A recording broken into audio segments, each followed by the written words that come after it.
Abrimos hoy el programa con el profesor de Sociología de la Universidad Complutense de Madrid, César Rendueles, para hablar de las nuevas formas de lo mismo en política.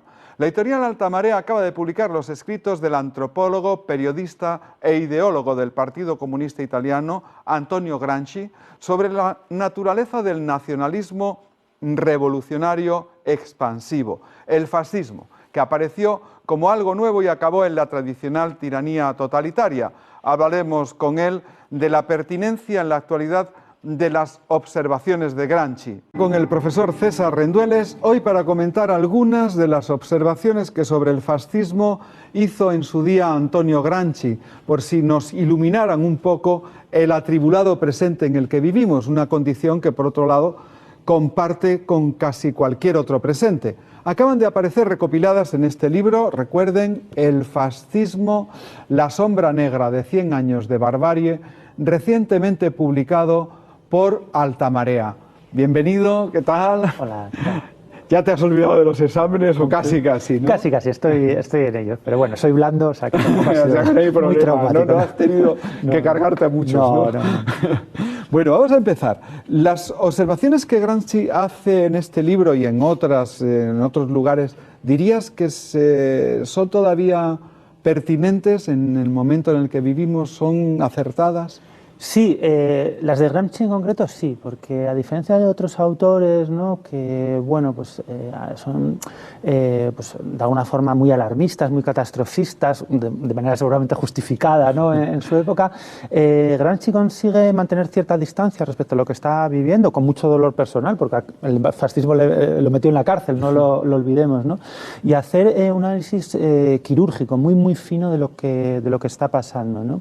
Entonces no se deja deslumbrar un poco por toda la parafernalia fascista, tampoco por la violencia, ¿no?, y ve o trata de ver un poco el trasfondo sociológico, histórico de lo que ocurre. Y en ese sentido seguramente sea uno de los autores más interesantes, más contemporáneos para entender los procesos neoautoritarios que estamos viviendo hoy. Sí. ¿Y qué entiende Gramsci por fascismo en su época? Porque no olvidemos que el fascismo, cuando surge, aparece como un movimiento nuevo, revolucionario, además que supera a la izquierda y la derecha, que vamos, es... Claro, sí. Totalmente. Eso es crucial, ¿no? O sea, lo que nunca podemos olvidar es que para la gente que apoyó a los fascismos, el fascismo no era el fascismo tal y como lo entendemos nosotros. Ellos no habían visto las cámaras de gas, no habían pasado por la Segunda Guerra Mundial. Era una fuerza renovadora, que lo iba a cambiar todo, que iba a dar estabilidad, ¿no?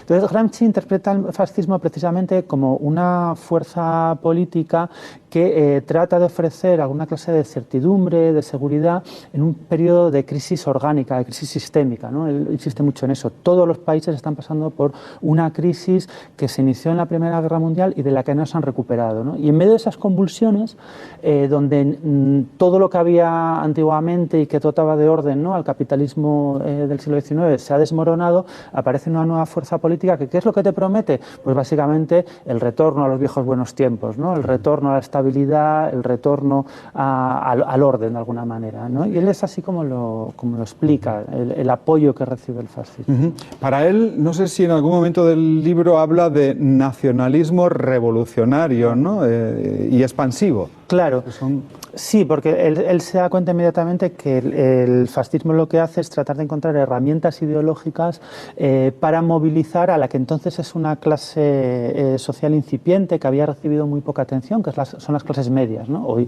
para nosotros son como el sujeto político clave, hegemónico, pero en aquel momento habían recibido poca atención, sobre todo en un país atrasado como era Italia, donde lo que dominaba era la aristocracia y unos pocos industriales y grandes masas de campesinado y una cierta clase de funcionarios y burócratas, ¿no? Y de repente aparece un partido que interpela a las clases medias, ¿no? Y entonces él lo que dice es que esa es una forma de giro ideológico y político que él llama revolución pasiva, ¿no?, que consiste en plantear cambios reales y profundos de la estructura social, pero que no implican un cambio de alguna forma en quién manda y quién está subordinado, ¿no?, que deja a quienes mandando y a las clases que tenía los que obedecen obedeciendo, ¿no? Pero que transmiten la sensación efectivamente de que algo se ha cambiado, de que se han establecido nuevas pautas más sólidas sobre las que fundar el orden político. También se basa, ¿no?, sobre el hecho de la confrontación entre los que son de aquí y los que no son de aquí, ¿no?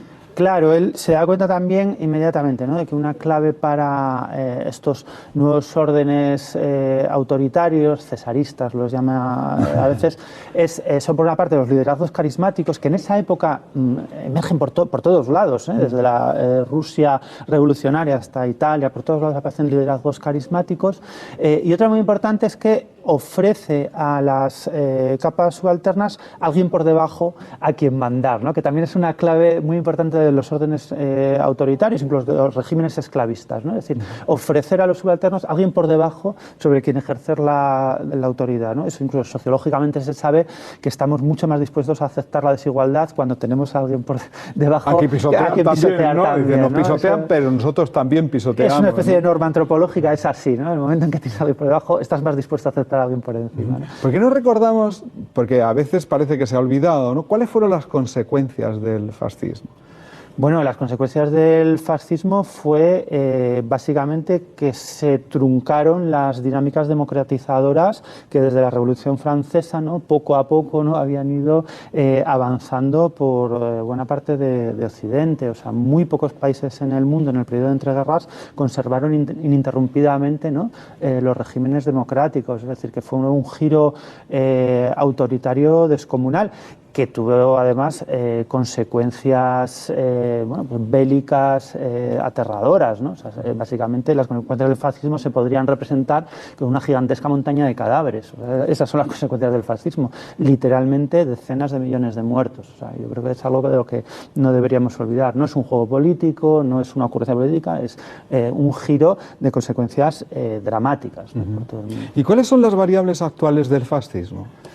Bueno, las variables actuales del fascismo a lo mejor requieren no calificarlo de fascismo, porque yo creo que a veces despista un poco la palabra, ¿no? Nos imaginamos que fascismo equivale inmediatamente a cruces gamadas, gente en pantaloncito corto, pardo, ¿no?, desfilando por las calles, desfiles y todo, y a lo mejor no es necesario. No necesariamente es eso, ¿no? Es decir, lo que importa al fin y al cabo es lo que estaba, los procesos políticos, sociales e históricos que estaban detrás de las cruces gamadas, ¿no? En ese sentido, a veces, bueno, pues en líderes políticos carismáticos, ¿no?, que nos ofrecen precisamente esa sensación de una alternativa a los procesos arriesgados, emancipadores, una alternativa también a la crisis de lo que había, pues seguramente sea lo que más se puedan comparar a lo que pasó durante la emergencia del fascismo, ¿no?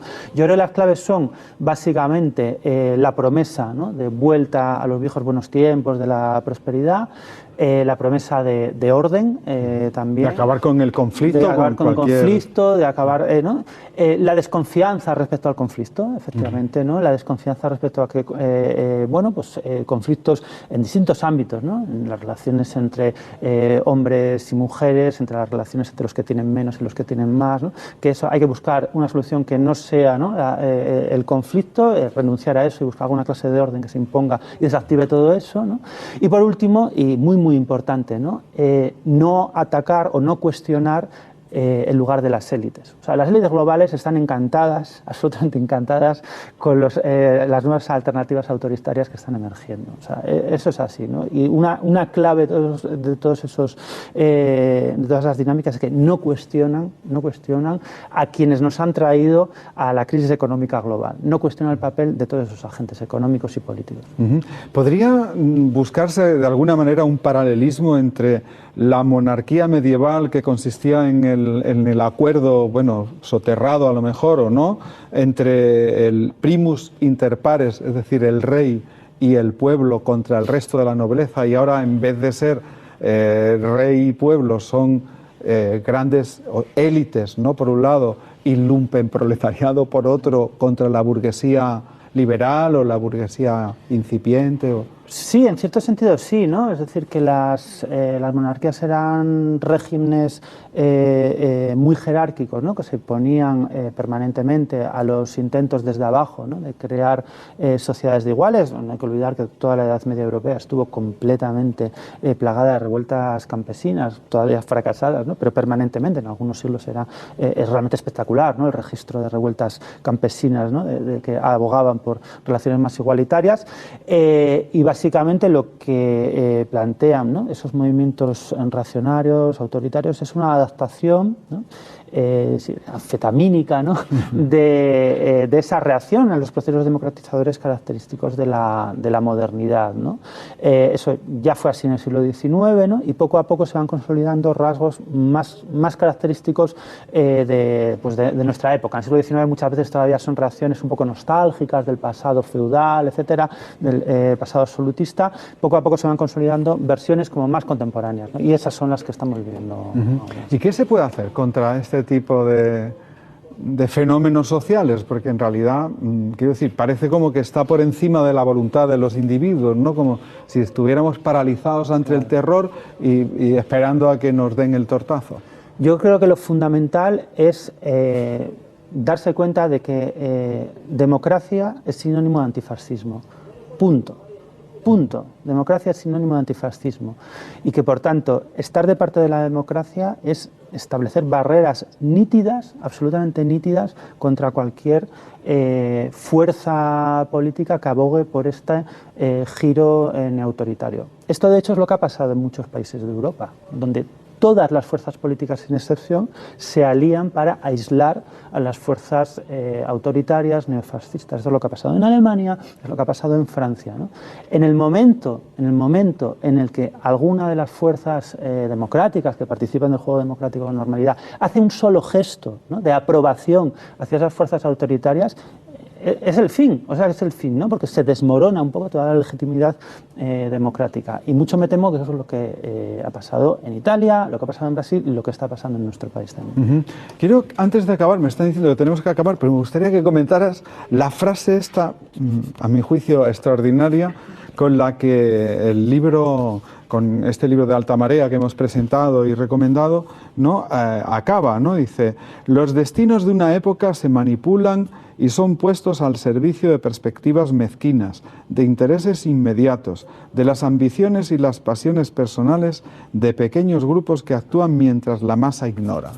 Sí, Gramsci realmente era muy consciente de que la democracia, los procesos de democratización eran una tarea histórica llena de grandeza, ¿no? Y de que nada grande se hace sin grandeza, sin ese sentido, ¿no? de qué momento histórico estamos viviendo, y que frente a eso, el retorno a los proyectos autoritarios, el fascismo en suma, era un proyecto lleno de miedo, de mezquindad, ¿no? de falta de mirada larga histórica, ¿no? Bueno, César, muchísimas gracias. Muchas gracias. Nos vemos pronto. Gracias.